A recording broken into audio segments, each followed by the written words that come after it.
वो वही 1.5 फुटिया टाइप का था, जिसकी आंखें बहुत बड़ी बड़ी थी और कान भी बड़े बड़े और दांत भी बड़े बड़े थे। नमस्कार दोस्तों, स्वागत है आपका देसी स्पूक पे, जहां मैं सुनाता हूं आपकी कहानी अपनी ज़बानी।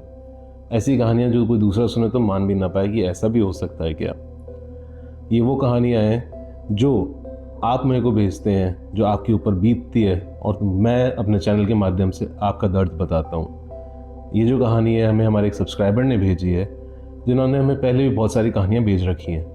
नवाज़ जो है, उन्होंने जब मेरे को ये कहानी बताई तो बताया ये पूरा इंसिडेंट उनकी भतीजी नूर के साथ हुआ था।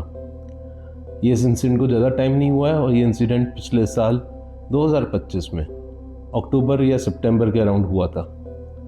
तो शुरू करते बिना किसी देरी के।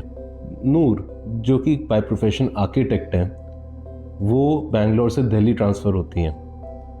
नूर के बारे में बताया कि वो एक नॉन बिलीवर टाइप पर्सन है, जो भूत प्रेत आत्मा किसी में नहीं मानती। नूर ने जो फ्लैट लिया था वो दिल्ली में एक ऐसे एरिया में लिया था जहाँ पे ना काफ़ी ग्रीनरी है। मैं उस एरिया का नाम नहीं लूँगा क्योंकि बात होने में टाइम नहीं लगता है। उनका जो फ्लैट था वो 1 BHK फ्लैट है और टॉप फ्लोर पे 4 माले की बिल्डिंग पे 4th फ्लोर पे उनका फ्लैट है। उनके फ्लैट पे जो लेआउट है कि उनका फ्लैट है, फिर एक छत का एरिया और 2 अलग फ्लैट और हैं। तो वो अपने एक 1 BHK में रहती हैं और उनके सामने वाले जो फ्लैट है उसमें उनकी एक फ्रेंड रहती है अपने 1 BHK में, और बगल वाला जो 1 BHK वो खाली रहता है। तो नूर का जो डेली रूटीन है वो ऐसा रहता है कि उस सुबह 9 बजे निकलती हैं और शाम को 7-8 बजे आती हैं। उन्होंने अपनी मदद के लिए एक हाउसमेट रख रखी हैं और वो हाउसमेट सुबह सुबह आके खाना बना जाती हैं उनके लिए और सारी चीज़ें कर देती हैं। पर एक दिन हाउसमेट को छुट्टी लेनी पड़ी, तो नूर थोड़ी टेंशन में थी वो कैसे मैनेज करेंगी। बट उन्होंने सोचा कि ठीक है, 1-2 दिन की बात है, कैसे ना कैसे करके मैं मैनेज कर लूँगी। तो नूर ने सोचा कि यार ठीक है, सुबह ऑफिस निकलते हैं। और शाम को जब वापस आने के बाद उन्होंने अपने लिए खाना वाना बनाया। अब सितंबर राउंड की बात है, तो खाना वाना बनाने का ना बहुत गर्मी सी लगने लगी उन्हें, बहुत ज़्यादा गर्मी लगने लगी, बहुत ज़्यादा स्वेटिंग हो गई थी। तो उन्होंने सोचा कि नहा लेती हूँ, थोड़ा फ्रेशन अप हो जाऊँगी, फिर थोड़ी देर बाहर वॉक कर लूँगी। तो जब उन्होंने नहा धो के बाहर निकली तो उन्होंने परफ्यूम वर्फ्यूम लगा के बाहर वॉक करने गई। तो जो एरिया था वॉक करने का, उन्होंने सोचा यार ये वाली छत पे मज़ा नहीं आ रहा है, उनके जो फ्लैट के ऊपर की छत है उस पर वॉक करती हूँ। अब उनके फ्लैट के ऊपर की छत पे जाने के लिए एक लोहे की सीढ़ी लगा रखी थी अलग से, उस पर वो चढ़ के ऊपर गई वॉक करने। ऊपर का जो एरिया था वो ऐसा था कि आपको छत से अगल बगल में सिर्फ बड़े बड़े लंबे लंबे पेड़ ही दिखेंगे और कुछ नहीं दिखेगा। वो मस्त अपना उधर वॉक कर रही थी और सब नॉर्मल था, कोई दिक्कत नहीं थी। पर उन्हें अचानक से कुछ ऐसा ना, किसी के चलने की आहट हुई। उन्होंने पीछे मुड़ के देखा तो कोई नहीं दिखा। तो उनको पहले लगा शायद कोई बिल्ली या बंदर होगा जो इधर से उधर जा रहा होगा, आम सी बात है, होता रहता है। बट फिर वो जैसी वापस मुड़ती उतनी देर में उन्हें वापस किसी चीज़ के चल के भागते हुए जाने की आवाज़ सुनाई दी। पेड़ पे किसी चीज़ को कूदते उन्होंने देखा तो वो थोड़ा डर गई। डर के उन्होंने सोचा कि यार इधर से कुछ अजीब ही है, मैं नीचे आ जाती हूँ। वो नीचे उतरी, थोड़ी देर वॉक की, बट उन्हें ना अनकंफर्टेबल सा लगने लग गया था। तो वो गई अपने कमरे में, कमरा बंद किया। इस समय वो चाहती तो अपने दोस्त के पास भी जा सकती थी, पर उनकी दोस्त भी कहीं गई हुई थी, तो वो अकेले थी उधर, पूरे उस एरिया में ही वो अकेले थी। तो वो कमरे में गई, बंद किया, जाके बेड पे बैठ गई। कुछ देर बाद दरवाज़ा खटखटाना शुरू हुआ, ठक ठक ठक ठक ठक ठक, तेज़ तेज़ खटखटाने की आवाज़ें आने लग गई, तेज़ तेज़ आ रही हैं, बढ़ती जा रही हैं। वो डर के मारे गई, उन्होंने दरवाज़ा खोला, खोलते ही देखा तो कोई नहीं। डर के मारे उन्होंने लिया, दरवाज़ा तेज़ी से बंद किया और सीधा बेड पे जाके अपने कानों में ईयरफोन लगा के लेट गई। उन्होंने कहा कि कुछ नहीं, मेरा दिमाग ट्रिक प्ले कर रहा है, और अपने आप को लॉजिकली वो देने लग गई। वो लेटी रही थोड़ी देर और अपनी आंखें बंद करके ऐसे बैठी थी। फिर उन्होंने थोड़ी अजीब सा लगा उन्हें कि जैसे कोई देख रहा उन्हें। उन्होंने जो बताया, उनका जो रूम है ना, वो इतना बड़ा रूम भी नहीं है, बहुत क्रैम्प्ड अप स्पेस वाला रूम है। और वो देखती है अपने राइट में तो एक 1.5 फुट का बच्चा बड़ी बड़ी आंखों के साथ उन्हें घूर कर देख रहा था और ऐसी अजीब सी हंसी हंस रहा था जो देख के ना आपके ना दिल के अंदर ना डर बैठ जाए। ऐसी हंसी से वो उनको देख रहा था।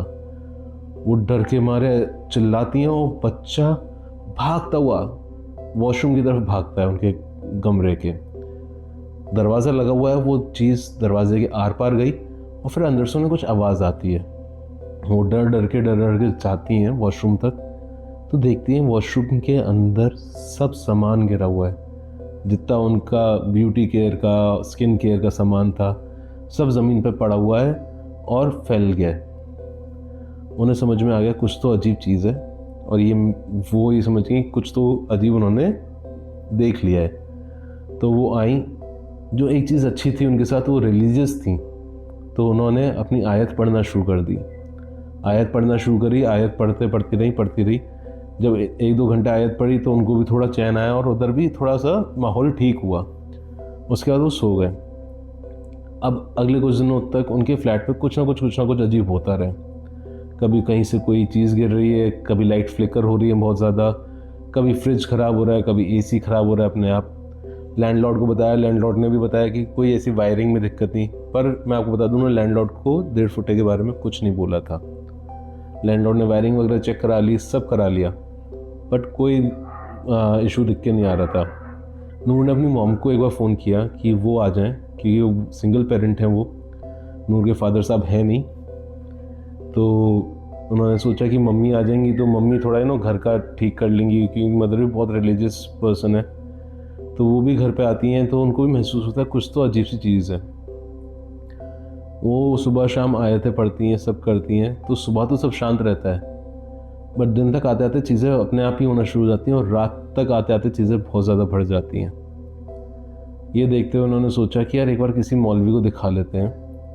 तो उन्होंने एक और मौलवी ढूंढा, बात करी। मौलवी ने देखते ही बोला कि आपकी बेटी जब छत पे वॉक करने गई थी ना, तो वॉक करते समय उन्होंने ध्यान नहीं दिया कि उन्होंने अपने बाल खुले रखे हुए थे, और बाल खुले रखने के चक्कर में और परफ्यूम लगाने के चक्कर में 1-1.5 फुटिया उनके पीछे लग गया।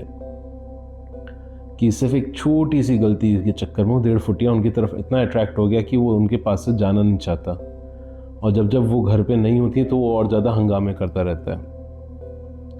तो उनको हिदायत दी कि तुम जल्दी से जल्दी अपना पहले फ़्लैट चेंज करो, और साथ में उनको दिया पानी दम भर के, ताकि घर में हर जगह वो पानी छिड़क सकें और उस 1.5 फुटे को बाहर कर सकें। पर इस बीच में नूर की थोड़ी हालत ख़राब होना शुरू हो गई थी, कि नूर को सपने में भी वही आता था 1.5 फुटिया, और वो जैसा था कि एक 1.5 फुट का बच्चा बड़ी बड़ी आँखों के साथ और बहुत ही क्रीपी स्माइल के साथ देखता रहता था उन्हें।